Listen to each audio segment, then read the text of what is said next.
In a village where the sky met the earth and where the traditions were as ancient as the trees, Baobab Murmurant lived a woman named Asia. Asia was enraptured. Her eyes were dark pools of wisdom, and her laughter had the power to make the most austere of the ancients smile. Yet, despite her beauty and charm, she remained single. Tired of her loneliness and desperate to find a husband, Asia consulted the oracle, an old wise woman named Nia, who could commune with the ancestors in a hut that smelled of herbs and ancient parchments. Nia spoke, "Child, your destiny is the prophecy, unique in its kind. The man who will be the father of your child will become the head of this village, and his reign will bring unequaled prosperity." Intrigued and eager, Asia devised a radical plan. She would give birth to every eligible man in the village. In this way, she thought, she would not only find her destined husband, but also the best future leader for her people. Over the weeks and months, the village began to rumble. The unconventional search for a husband by Asia became the subject of conversation at every gathering around the fire. Finally, Asia found herself pregnant. She was radiant, her belly round and full, a living testimony of the prophecy. As her due date drew near, the tension grew in the air. Each family having an eligible son began to claim the child to be born as theirs, thus claiming the future leader. In the midst of this uproar, Asia gave birth to a healthy boy. The village rejoiced, but the joy was short-lived because the following problem was immediate and pressing: who was the father of this child born to reign? The elders gathered, the women chatted, the warriors sharpened their spears. Each had a theory, and each man wanted a test. The village was on the brink of a civil war, and only the identification of the true father of the child could bring peace. However, Asia remained serenely confident. She knew that the prophecy would not betray her, nor her people. And so, with her newborn in her arms, she awaited the revelation that would change the fate of her village forever. A week passed since the birth of Asia's son, whom she named Tariq, meaning the one who knocks on the door. It seemed that Tariq was indeed knocking on the door of a new era for the village, an era full of uncertainty and anticipation. The Council of Elders, the venerable organ responsible for the village's great decisions, met under the oldest of the baobabs, whose nodding branches seemed to weigh under the weight of the monumental decision to come. "Our ancestors have always shown us the way in times of harmony and discord," Dikato, the oldest of them, his voice trembling like the last autumn leaves. "We must seek their wisdom to resolve this crisis." At that moment, Nia, the oracle, made her entrance into the circle, her eyes shining with an almost supernatural fire. "I spoke with the ancestors." Like her Nia, her voice a bewitching melody that even made the crows silent. "He offers a test that will reveal not only the father of young Tariq, but also the future leader of our people." Murmurs spread throughout the council.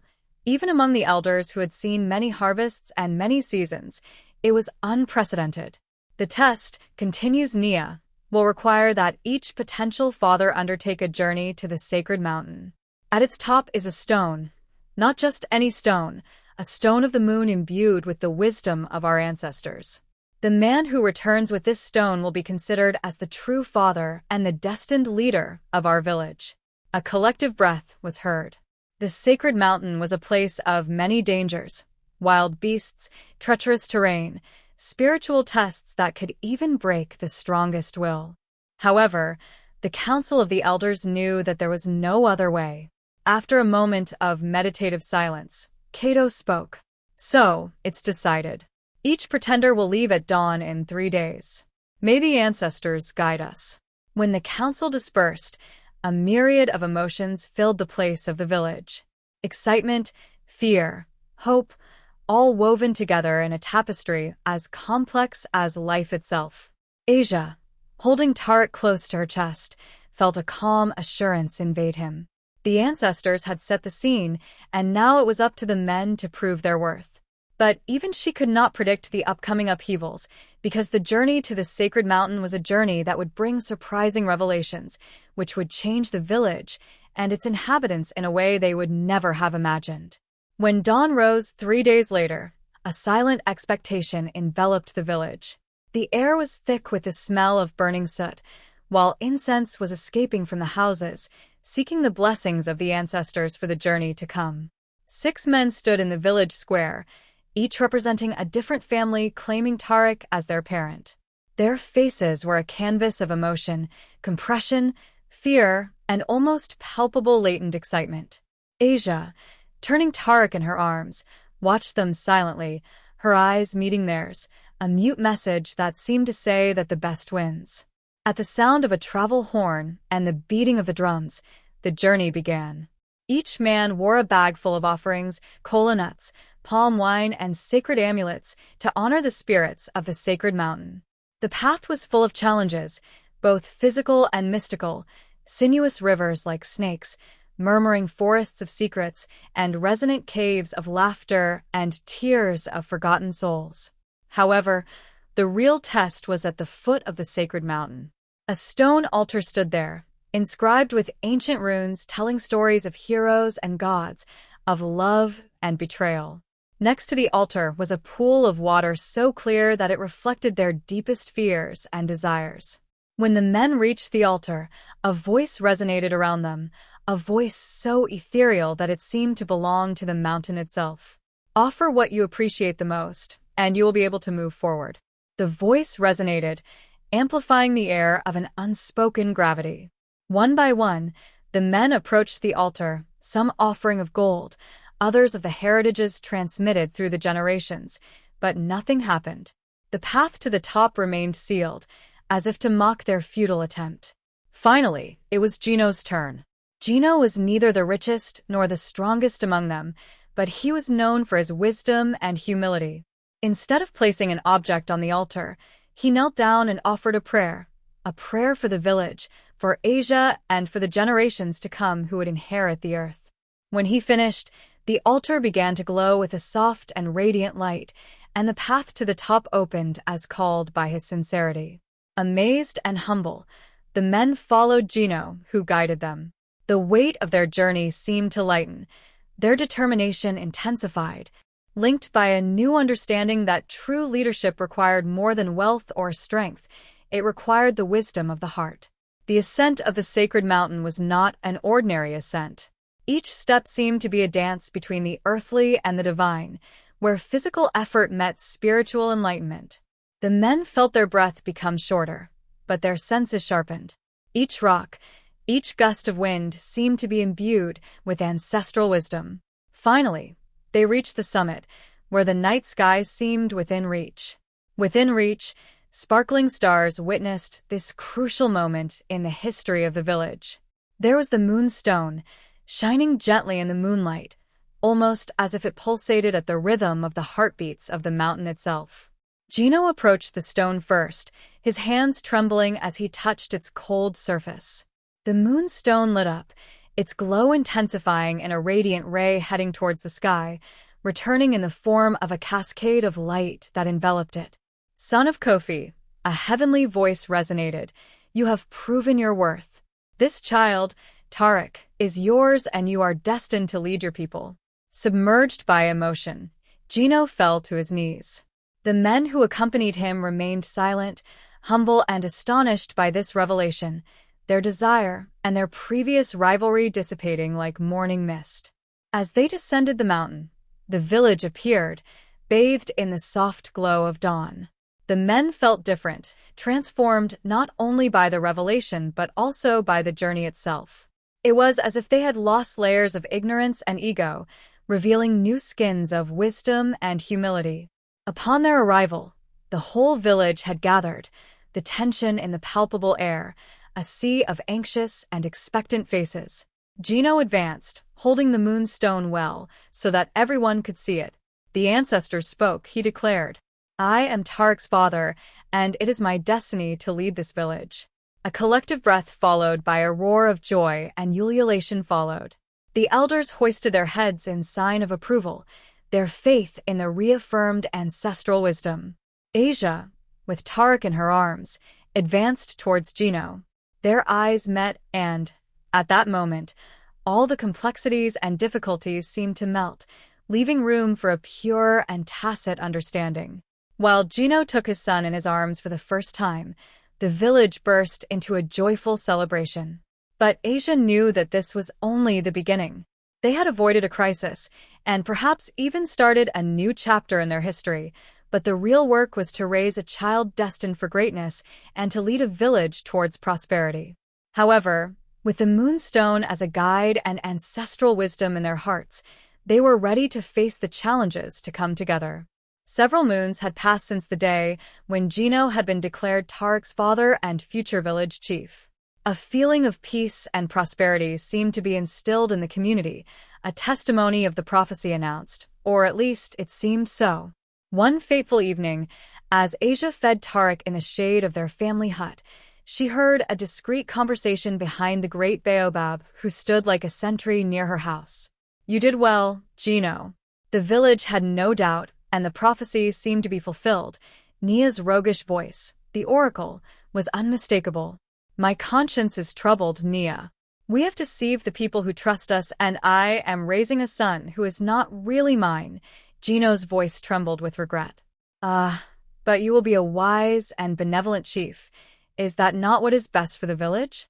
"A benevolent deception, I call it," replied Nia, her freezing tone of disenchantment. Asia's heart tightened. Betrayal, like a snake, had penetrated her garden of trust. By looking at Tarek, innocent and ignorant, a new determination took shape in her. The villagers could have been wrong, but they deserved the truth, especially when it came to a future chief. And her son Tarek deserved to know his true heritage. But how to expose this conspiracy without plunging the village back into chaos? Asia knew she had to move forward with caution. The Stone of the Moon, the very symbol of Gino's alleged legitimacy, suddenly seemed to her like the key to a secret that only the true father could unlock. As the village slept, unaware of the storm that was preparing in silence, Asia began to devise a plan, a test so definitive that it would reveal the true father without any doubt or contention. But first, she had to make sure of the authenticity of the Stone of the Moon, because if this stone was part of the deception, her mystical power could still point to the true father, provided that it is subjected to a ritual known only to the most enlightened sages. Thus, under the veil of night, Asia set out to consult the only person outside the village who could help her, the hermit sage of the Forest of Ebon. Asia's journey through the Forest of Ebon was full of risks, hidden traps, nocturnal predators, and menacing darkness. But the determination of a mother has no limits, especially when the future of her child is at stake. At the deepest part of the forest, where the old trees seemed to touch the skies, Asia finally reached the isolated residence of the hermit sage. With a long, floating beard and eyes bearing the wisdom of the ages, the sage welcomed her. "I was waiting for you," Asia, began the sage. The forest murmured stories, and her situation did not go unnoticed. Gathering his courage, Asia told the sage everything. The birth of Tarek, the journey to the sacred mountain, and the conspiracy heard between Gino and Nia. "I am looking for the truth, sage," she concluded. "Can the Stone of the Moon still reveal the true father of Tarek?" The hermit sage caressed his beard thoughtfully before speaking. "The Stone of the Moon is an ancient relic of truth. Its power can be manipulated, but it cannot be entirely corrupted. There is a ritual, lost in time but known to me, that can purify the stone of all deception." Hope lit up in Asia's eyes as she listened attentively to the sage. "You must perform the ritual of truth on the night of the new moon. The Stone of the Moon, bathed in the sacred waters of the Lake of Murmurs and subdued to this ritual, will only shine in the hands of the true father." Armed with a new hope and detailed instructions from the hermit sage, Asia thanked him and returned to the village, her heart beating with a mixture of hope, fear, and anticipation. She arrived just before dawn, entering discreetly into her home without being noticed. In her eyes shone a glow of determination, because she knew what she had to do next: recover the Stone of the Moon from her sanctuary kept and prepare it for the ritual of truth. The stakes were enormous. If she succeeded, the whole village would finally know the truth. But if she failed, she risked not only her own reputation, but also the peace and harmony that currently enveloped her community. As she placed Tarek in her cradle, she looked at her son, his peaceful face in sleep, completely unconscious of the torments surrounding his young life. The new moon was in 3 nights, and Asia knew that the future of her family and her village would be irrevocably changed by what the stone of the moon would reveal, or what it would fail to reveal. As the new moon approached, Asia felt time compressed, each second loaded with imminent revelations or disastrous consequences. She had managed to discreetly acquire the stone of the moon from her sanctuary thanks to the help of a friendly guard who believed in her quest for truth. Now, she rested under the planks of her floor, pulsing as if she were aware of her imminent role. Finally, the night of the new moon arrived. With Tarek asleep in safety and Gino absent for a council meeting, Asia seized the opportunity. She dug up the stone of the moon and set out towards the Murmur Lake, an isolated water plan supposed to possess purifying energies, enveloped by darkness. The heart beating at the rhythm of her steps, Asia reached the lake and began the ritual of truth. She immersed the stone of the moon in the water by reciting the ancient incantations that the wise hermit had taught her. When the last syllable left her lips, the stone of the moon emitted a soft white light illuminating the dark waters. For a moment, Asia felt a wave of energy cross it, as if the spirits of the lake murmured their approval. With the stone of the moon now purified and activated, she returned to the village, each step marked by anticipation and fear. Tonight, the village would gather for the Feast of the Ancestors, a night of celebration, but for Asia, a night that would bear witness to her ultimate claim or her deepest disgrace. At the party, as the villagers danced and sang, Asia revealed the stone of the moon, claiming that it had been reinforced by the spirits for a special blessing. The crowd, excited by the collective fervor and intrigue, was impatient to see the show. According to the ancient writings, each potential father holding the stone announced to Asia his flawless voice. The true father of Tarek would activate his light. One by one, the men advanced, each holding firmly the stone of the moon, but the stone remained inert, its light weak, as if it retained its power. Finally, it was Gino's turn. The crowd held back their collective breath. Gino held the stone and she hesitated, but did not illuminate completely. Whispers crossed the crowd, turning into exclamations of surprise and confusion. Before anyone could speak, a voice rose from the background. "Wait, the stone does not speak only to those who hold it, but to those who look at it. Asia, look at the stone." Her eyes shone with a mixture of fear and excitement.